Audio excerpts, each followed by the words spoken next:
I think there's an interesting thing that I've been thinking about a lot with offer scalability. If you guys are game for it, I'll kind of walk you through some of the stuff that I've been seeing. But in the offers book, I talk about something called the hard to sell, easy to fulfill continuum. So it's like if something's really hard to sell, then it's usually easy to fulfill. And so like versus like something easy to sell is like I'll do whatever you want whenever you want it, and it's going to be great. Very easy to sell, really hard to deliver on, right? Versus, hey, just do this one thing that's automated, and they're like, but I'm not sure if that's going to help me. And you're like, no, it doesn't require any time from me. It's completely automated, but you're going to love it. It's like, it's harder to sell, right? And so in thinking about this, basically you have kind of two paths of scalability. So one is that you add more people, or so this is like adding headcount. This is scaling teams like internally. And then on this side, you have your ratio, which is you go from 1-on-1 to 1-on-4 to 1-on-8 or whatever. And so I think big picture, you have to make some decision about which way you want to go. And I think a lot of people kind of get like caught here of like okay, I'm kind of maxed out on my time. Am I going to be doing, should I just get 1-on-4, right, for your onboarding stuff? Or do I hire 2 of me? And I think it's a super tough split that has to happen. And it depends on what the thing that's being fractionalized is. So like with onboarding, I think it makes sense to hire another person to do onboarding at a certain point rather than just get it bigger and bigger, because I think it'll like the experience will suffer, right? Whereas if it's like you making content, like where's the star power being? Like where's the star power? I think that if you have a star power thing, it's about ratio.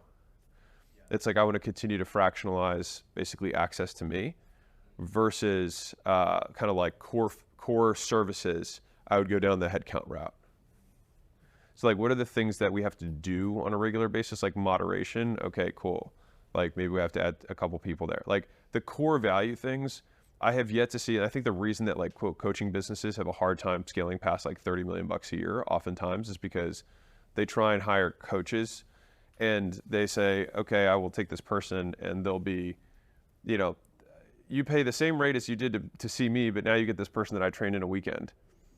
And it's like, well, if it's fundamentally, it can't be, because either what you have is so easy that you can train someone in a weekend, which means it's not valuable, or more likely, you just train someone in a weekend and they're 10% as good as you are, right? And then churn goes up, et cetera. And so when I look at the biggest like quote influencer businesses that sell information, more of them go the ratio route on the core thing, the core value, and then you add headcount on all the non-core stuff. And so there's just been something that's been top of mind for me lately, just seeing how people kind of like, if you try and replace you, like Taylor Swift isn't like, man, if I could get just somebody else to sing for me, I could totally, I'm trying to make this scalable. It's like, that's the star power, right? But like she has tons of people who help her on the other things. Like when the events go from small to big, she has more headcount that helps with all the kind of supporting value. So it's like, is it the thing that creates the value, or is this the thing that supports the value? And I think just like differentiating those things, I think will help a lot of people, because a lot of people are trying to outsource core value and then just like get fucked. Does that make sense? That's actually a really good thing, because one of the questions we had or thought about is like, per unit of my time, where's the best ROI? Is it actually doubling the content on YouTube, which is what we started to do, versus your physical presence within the groups versus what you should outsource? It's something that we're thinking about. Per unit of time, where's the best ROI sitting with that? I'd love to hear from the group how often the creator is present on calls and in the group. Is that daily support, once a week? Because we're trying to just optimize your time to the max. Yeah. Well, at the moment, it's like weekly calls. Let's sift through it by people who have good churn. Because sometimes people are like, oh, this is what I do. It's like, you have 30% churn. Like, I don't know if I feel like listening to your thing. So what do you do? So you do daily calls, right? Yes, so we start with them from the start, right from the start. So they join, we do the whole course, but we do it step by step. So I do daily calls, and they are registered calls, and they go into the classroom. But then when we finish all of that, we're going to start again with different things. So it's almost like continuous learning. It never stops. That's how we're gonna make sure that we. But you're on retain them. basically every day. No, so I do calls five days a week, and then I have 2 other teachers that do different things in the week. So you're on- 5 days out of 7. Yes, And what are you, AOJ? Once Friday. And you've got other people doing other. So I have a head of technical. Our AI was Gav. He does Monday. He does 4 or 5 days a week, and then we've got 4 or 5 onboards, and then I do 1 on Friday. Your churn's low. What do you do? I do once. I still personally onboard everybody at ratio because I'm still small enough. It's Sure. like 5 to 10. But I just do 1 value call, and then I've had people honestly pitch to me doing calls that are solid, and so they're on my schedule now. So almost every day there's 1 call. I don't have any days where I do more than 1 call. That's what I've tried to stick to. But I do 1 a week that's like pure value, whatever they need. Are you presenting or answering questions? I present first, and then I answer questions. I've found that personally, and maybe this is partly my fault, a lot of people don't know what their questions should be. So I go through the data from the prior week, things I've seen, what I've learned. I answer that question via my presentation. This is what I'm seeing. This is what I've been doing. This is what's working. And then I'll do calls at the end. I'll share something that I just that happened just yesterday. So some of you guys might know who Simon Squibb is. He's I don't know. Apparently, I'm just crushing in the UK. Anyway, Simon came out here and we did a YouTube video yesterday. And his #1 YouTube video on his channel. So he like struggled. I don't want to say struggled, but like for like 3 years he was making content and it didn't like really take off. And then he had one video that got like, I think it's at like 7 or 8 million views, long form. It's 2.5 hours. It's like a monster video. And he was like, yeah, so what I did was he kept getting all these DMs on Instagram and TikTok of people asking questions. And so he just asked his team to put the 100 most frequently asked questions together because he felt bad that he couldn't respond to people's questions. And so he just made the list of all the questions. And then that video that ended up going completely viral was just him answering all of the 100 most frequently asked questions so that he could just send people a link like once and for all. So he just wouldn't have to be like, if you have a question, here's this link and it answers fucking everything. But I think about that in terms of like how we approach the quote value calls for the group. Because we saw this at Skool too. Like because we've evolved it too. So like in the beginning, it was like Skool Center. Like we kind of like did a lot more commenting on who was leading the leaderboards. People didn't, and like we did the opening and closing ceremony. People didn't find that as interesting. So then we started doing more Q&A. People like that. But then when it was lots and lots of Q&A, it was a lot of it didn't seem as interesting. And so then we switched to. Basically, I come with a topic that's top of mind, and I talk about that thing for like 30 or 40 minutes, and then the last 20, we pick like 5 really good questions, and then just kind of answer those rather than trying to like, all right, let me answer this, guys. Let me see how many questions I can get through. It's like, unless someone gets their question answered, it's of basically no value. And so it's really valuable if you're small because you get your question answered. But as soon as you get past like 50 people on a call, like you can't answer everyone's question. And so I think it has to switch to like basically you going deeper on a specific concept. And then the questions, at least that I try to select on, are questions semi-related to that deeper concept, because then the calls are at least somewhat themed, which then make them a little bit more value after the fact, rather than just like, here's another of Alex telling people to get their first 5 customers and pull their head out of their ass. Yeah. Because I think if doing daily calls would drive up, like would have net value, I think we would do that immediately. I wonder if like, not rationing access, but like, is it actually a feature that it's kind of in limited supply to some extent, that you only get that like, that one day where you have it?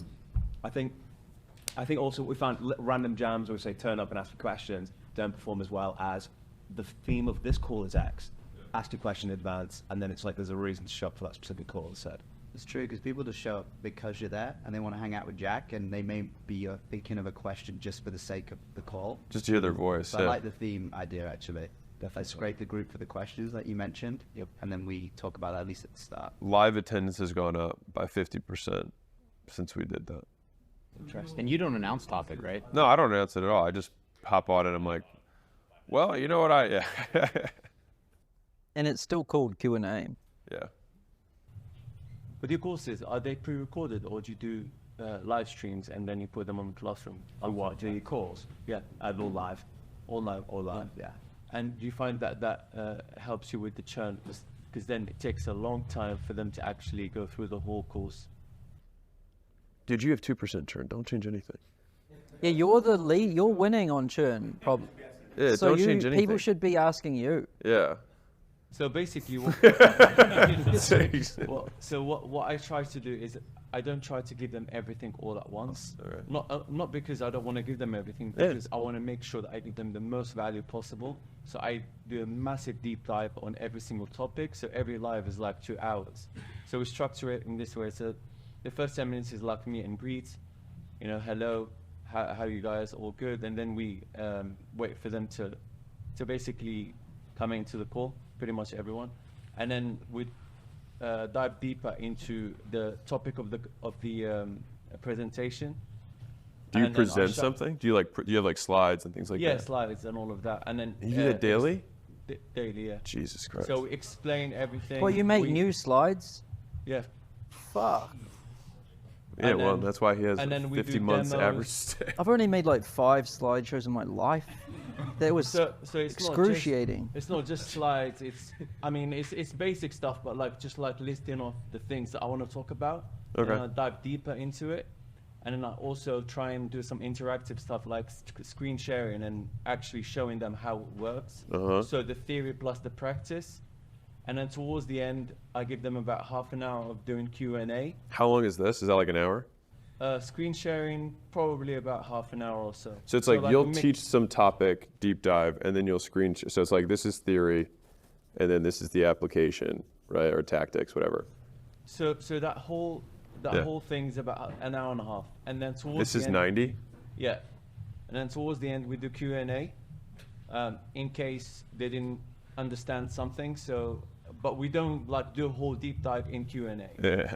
And then the next day is a full Q&A where they get to answer anything they want on that previous lesson.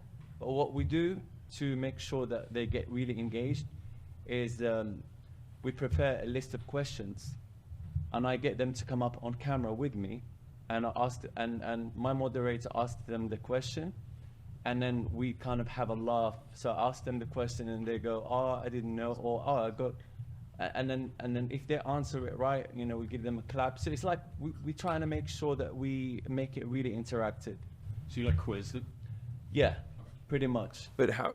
So they asked questions to you. And no, so the first so it's split into 2 sections. Okay. The first section is I ask them the question. Uh-huh. They come up on camera and they answer that question. So it's A and if- Q. Yeah, if they Okay. get it right, then obviously we give them a round of applause. If they don't get it right, we encourage them to. Basically, we support them. Basically, And it's 30 minutes, the first half, and then 30 minutes the second half kind of thing? I think that can go on for also an hour and a half for the Q&A. To be How big's your group, and have you tried outsourcing that to somebody else and had that effective check? Yeah, so initially I want to do it myself to like really provide the value. I've got 2 other teachers in the community as well, and they do that. When I'm away, they're doing everything now, and that hasn't affected the churn because they know that I'm going to come back and I'm going to be there. So A and Q, so you quiz them on the stuff that they did the day before. Right? They come up, Yeah, all of that. and then after that, And then after that, they can ask me anything on the chat, and then I answer for a little bit. And then it's also a session of like interactivity to make sure that they are being heard and they are being listened to. yeah. What's the community about again? Name, No, what's the community about again? print on demand. Oh, it's the printer one. Yeah. Okay, so they come. So can you give me an example of what would your quiz question look like to them? Okay, so for example, we talk about a specific way of finding a niche, right? And then I ask them a very. So for example, what does a BSR mean? A bestseller rank. So, and then I ask them to give me the reason why we use BSR and how we use it to identify niches, and what is the role of learning about BSR, that kind of thing, right? So like we really do the technical stuff, also talk about the practical stuff. So how would I use that BSR metric to identify that niche? Do you know what I mean? Yeah, it's yeah. like So you just not call only someone the up. So you call them up and then you just ask them questions and you pull somebody else up? Is it randomly who you choose to call up? So I've got a moderator who's on the Yeah. live call as well. He picks a person at random, so they raise their hands. Whoever wants to come up to get Oh, that's asked that cool. question, and they get picked up randomly. And Yeah. when they come up, I ask them that question, and then we turn it into a laugh, and it's like it's a whole vibe. So we Yeah. create a vibe about it. You know? Yeah. I think it's brilliant. Yeah. I think you calling them up is also like a lottery for them Yeah. of like And who's they going love to it. get. They love it. Like we get on every single call, we get anywhere between 200 to 300 live members on the call, on every single call. Yeah. And on our first call, we had more than 500 members. We maxed out on our live webinar Yeah. slot. So we literally, they just had to wait. You came here late. There's nothing we could do. So they had to watch the recording. The wait list. They could have skipped the wait And we're list. also right? using, so on that topic, we're also using a wait list to basically onboard them onto Skool. They don't come in right away. So we do it with Google Forms. Tell me more about that. So we do the whole menu chat funnel with Instagram. So you go Instagram. So yeah, let's walk through yours because churn is everything affects churn. Like what you promise on the front end, what the lead like everything, like the onboard, all of this stuff affects how the expectations people come in with. So you do Instagram, right? And I'm guessing your Instagram's about print on demand stuff. Yeah. Okay, so you go many chat. Yeah, we do some print on demand stuff and also some top of the funnel stuff. So like how to make money online, Sure. and print on demand is one of the ways, that kind of thing. If you want to get started, comment start, Mhm. and then they get a DM, Mm-hmm. and then they get a link to get onto the wait list. So that wait list is not just a wait list; it's actually an email sequence that teaches them everything. So that it moves them from interest to consideration and all that kind of stuff. And we warm them up until basically they get closed, just through the email list. And then the email before the last, we send them a form where they have to answer certain questions. Why do you want to join? What is your motivation, etc. So all certain questions that will hit all those spots, all those pain points that we're going to leverage to close them. And then we tell them, are you able, if you were to get accepted, would you be able to pay this price? So basically, if they say yes, we know that On the they app. want to join on the actual form. Yeah. And then the next day, we tell them you got accepted. You better sign up now. Otherwise, We'll give your spot is up. going to go to someone else. So you never do a call with them. No, so it's all automated. I love And I it. think we're leaving some money on the table there in terms of like not calling the ones. So you that think haven't this would joined. work? Oh, this explains why you said your conversion rate was like 17%. At the first? Because no one was seeing the page until they went through this thing. Yeah. So at first it was 17%, and then it started to drop in and drop. I think it's only gone down because you're ranking number 3 in discovery. And Yeah, you're getting other traffic, like we're sending you yeah, traffic. and he's in Arabic. And he's so like, most people visiting discovery are in English. So like, yeah, I think that's changed your metric. But that's interesting. I've always wondered if there was a wait list feature, what it would look like. I love that, dude.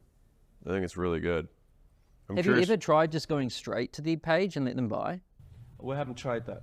We haven't tried that yet. Do you know what your metrics are on this? Yes. Okay. I do. So the first email, open rate 55%. Well, so wait list. So here, So the first email is like an introduction to what. but the brings on- opt into the wait list. Do you know what this is? This is a separate page, right?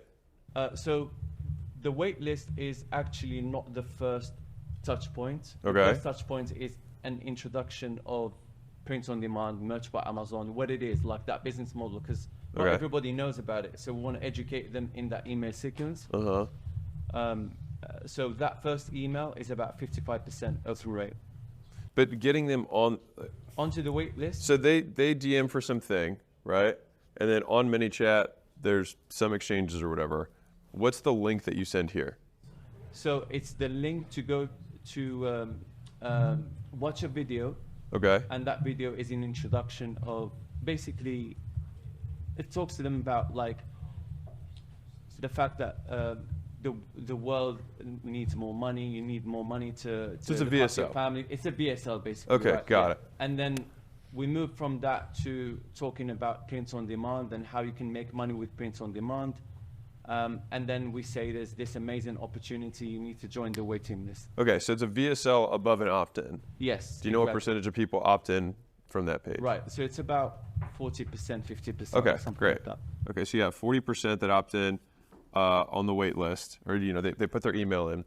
Then you have your nurture sequence. How many emails is this? Do you know before you get to the second to last? 7. Okay, you've got 7 emails here. And then of the people who join your wait list, do you know what percentage of people fill out the app and then buy? I haven't got that figured out yet. It is. Okay, because all I'm trying to figure out is just it's earnings per click. It's just, okay, if we get 100 people, we get 40% to opt in. Because you may find, because like theirs are crazy. Theirs is like, 50% opt in, and then 60% of those buy the $1 or whatever. Like, those are crazy stats. Because if you had 30% conversion on a purchase page, it's like absurd. What I know is like the first email that they get, they open it, 50% of Sure. them open it, right? And then the last email, 33% open it. Uh-huh. So we kind of know that we have about 30% conversion rate. And sorry, from those 33%, Yeah. there's about, I think, 17% conversion rate from that to that. So But how many people click? 'Cause Yeah. it's not open, it's clicks. Yeah. clicks 10%, 10%. 10% clicks. Is that measured off the opens or the sends? No, it's a measure of the opens, from opening to clicking. So 10% of people who open click, not 10% of people who get the email click. Yes. So it's 3% of people. Yeah, because you're dropping, Yeah, a ton. yeah. And then it's 17% at that final step. Yeah. It's actually, should sorry, put that into 10% of the email. Okay, yeah, because email usually sent. they've switched it because Apple has destroyed like open close stuff. Because like all of our email stuff is based on sends. So if 10% of sends click, It's of sends, yes. okay. So then fundamentally, the only real metric that matters here, like all this stuff doesn't. It matters because whatever. But like, if we have 100 clicks, right? We walk this through. So we get 100 clicks. We get 40 people to opt in. However many days later, 10% of these, so 4 people, actually click this thing, and then of these 4, 17%. Call it 20, it's under 1%. So you're still ending up at 1, which is what yours is, direct. But what's crazy is like the final number we've got is 950 of people clicking, but then we've already got over 1,000 people in our community. It's like very, very high conversion rate. I'm just trying to work out the exact numbers, and it's really hard to get those exact numbers. And I think that they come in from other channels as well, YouTube, Instagram, and we've got people on the DMs talking to them as well, converting them that way. So that is not even counted. Yeah, We're so not the talking funnel's about just that. I Like wonder if there's the different channels, and it's really hard to really pinpoint the exact conversion rate. What if you put your VSL on your about page and just sent the Millie chats to the about page directly? That is something that we want to test, because at the moment the VSL on the about page is that you're here because you got accepted. So now they feel kind of motivated to actually join. If they don't join now, their spot will go to someone else. Yeah. I don't want to break your business because you have 2% churn. So it's very I don't want to mess with anything, but like that. It would certainly be interesting to send people directly. Yeah, definitely want to try that. It might work better. I don't know if it would work worse because it's already 1%. So you can already automate that if you do a wait list on your about page, like how do you, like when you switch the free to paid or whatever, but make it where you have to answer the questions and then you have to get accepted. You know what I mean? Whereas, Yeah, but then they can't buy. you're right. So it would have to be a different group. Heard. Unless they were buying off platform. No, but I mean, I could do some kind of waitlist feature. I just don't know what it would be and what its purpose would be.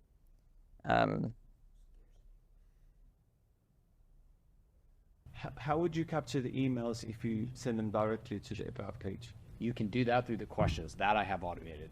So when they opt in and answer questions, you can already use Zapier to automate that.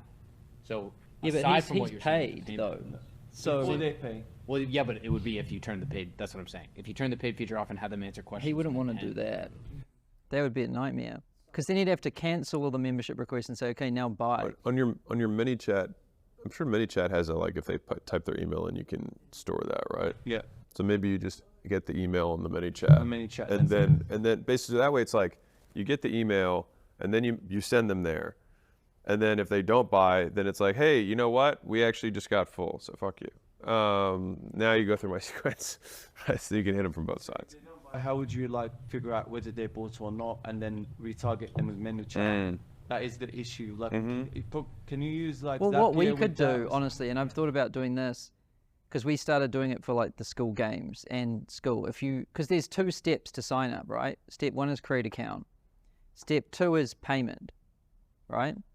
So we started, if someone completes step 1 but not step 2, we send them an email sequence to get them to convert, right? And it's really good sequence. We made it so when you click the link in the email, it auto logs you in and takes you immediately to that payment step. So and that increased our conversion rate like significantly. We're gonna roll that out to all the groups. So if we do cart abandonment sequence for you, It was a 40% lift, to give you context. That's a massive lift. then it's already done just naturally. Because the only reason you want to capture emails is to follow up to people who didn't buy so that you can increase your conversion rate. What if we just increased it? I think that really answers it, to be honest. Yeah, then you Yeah, don't have because to if we set do up that, any you can send them to the automations. page. We'll do the follow-up. Right. Beautiful. You can already retarget them, and then you don't have to set up all this crazy logic, right? And our sequence will be better than yours because we can auto log them in, which is crucial. Because if you're like clicking a follow-up sequence and it takes you to log in, you're like, Fuck oh, it. Yeah. right? But if you auto logged in straight to that form, Is this feature coming out? Or yeah. soon? How soon? Well, I think pretty soon. Free trials on Monday. Alex, can I ask you a really quick question on this? What do you think about Instagram pushing to YouTube? Because their YouTube audience is like amazing, right? They consume rich content versus this kind of funnel. I'm actually, I wanna give you a perfect answer, and we actually, so this is gonna sound embarrassing for me, but most of our work is at the portfolio level, not at the holding company level. And so we recently this month got like attribution across all 16 channels for us, across our whole site. And so we segmented it to like, so if you look at my Instagram right now, it says like acquisition.com/IGA, which is like Instagram Alex. And then there's IGL, which is Instagram Layla. And so like TikTok is TTL, like we just use that as our kind of like naming convention. And so something that was really interesting is that Instagram actually sends 2.5 times the context to acquisition.com, at least track through those links, than YouTube, which is mind-blowing to me. And then third to me, that was even more, was LinkedIn was my 3rd highest conversion in terms of absolute signups or like opt-ins or whatever. That's crazy. Yeah, I mean, yeah, I was blown away as well. And Facebook was 4th. And Facebook we're like brand new on. Like we just started doing Facebook stuff. And so all that to say, I don't think like, I think Instagram is, I mean, a lot of you guys here use Instagram. I think, and in terms of like, how much does it contribute to you making money? Like TikTok for a lot of you guys here, really tough, right? And TikTok has been atrocious for us in terms of return on effort. But Instagram and YouTube together are 80%. It's 87% is actually the number. 87% of all of our shit is Instagram and YouTube. The Instagram's a giant in its own right. It's a follow. Yeah, and I think I don't want to say I overplayed YouTube, but like Instagram's YouTube's big. the depth thing, right? Mm-hmm. Yeah. What's your opinion on LinkedIn? Maybe like short form content on LinkedIn for B2B? I think so. We do a variety, which you probably, if you follow us on LinkedIn, we basically rotate between. We still do because now LinkedIn's pushing short form video. If you've seen that, so we're incorporating our best hitting short form videos there, and long form text with image just murders. It still crushes it for us on LinkedIn. And the big thing with LinkedIn in terms of growth has been, it's actually comments. So LinkedIn is super over indexed on comments in terms of how you grow. And so like if I were to comment on, like this happened the other day. So there's this guy who, I can't remember, but he tagged me in something. And so I just was like, I left like a 3-sentence comment. And I think his biggest post ever had like 50 likes. And then like I commented and it has like 1,500 likes for the post. Like it's because basically the way LinkedIn is, like if you comment on someone's stuff, your entire audience sees where you comment. And it shows up in, so if I comment on your post would show up on all the people who follow me's newsfeed. It's super leveraged on comments. And so basically the objective is to maximize comments on LinkedIn in terms of growth. Now we're not very like, leave a comment if you like, I don't really do that, but I do like having more thought-provoking stuff that creates conversation. And I think that's been super effective for us. Like we're doing really well on LinkedIn. Do you think LinkedIn's better for B2B or Yeah, B2C? absolutely, for sure. You don't I think mean, it's for sure it's better for B2B. Okay, It's a B2B platform. You don't think it's great for like B2C? It's better for B2B. Okay. I don't think it's bad for B2C. I just think it's a B2B platform. So yeah. Oh, food? Okay. Cool question. So I when can we smell first it. I'm like started- starving. Yeah. When we first started, we said that we're only going to accept 50 people. Now we got 50 people pretty much instantly. Yeah. And then we opened up new spaces and we told them we added support so that we can Yeah. support the Cool. extra people, just so they don't think that we're just playing the game. Yeah. And then we got to 1,000 people pretty quickly, like within 2 weeks or so. Yeah. We added more support, so that we had to say that. So, So- 200 times you added Yeah, more right. support at 50 at So- pop. Okay. Crazy. So we can't really play that card anymore, I feel. So Why not? You need more We see support. stars in I mean, the it's not like you don't need more support.